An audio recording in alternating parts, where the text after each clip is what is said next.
We now have new details on a police chase we told you about Friday that crossed state lines, ending in a crash in Springfield's Forest Park neighborhood Friday night.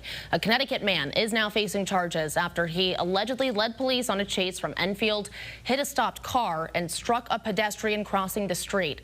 Western Mass News reporter Addie Patterson is live in studio after hearing from East Long Meadow Police about the incident. So, Addie, what do they have to say at this time? Amanda, police say what started as a routine traffic stop in Enfield rapidly escalated across state lines, ending in a crash that sent an innocent bystander to the hospital.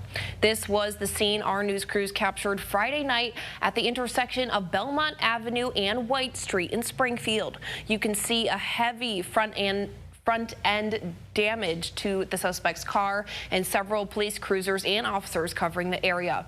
This all happened after police say 56-year-old Curly Young of Hartford, Connecticut refused to pull over for a traffic stop on Elm Street in Enfield.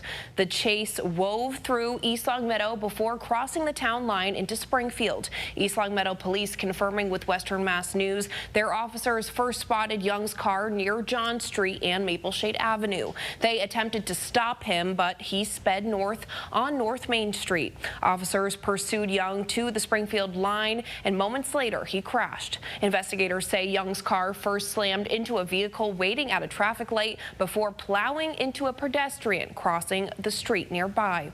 Officers treated that pedestrian at the scene before they were taken to the hospital with a head injury. They've since been released.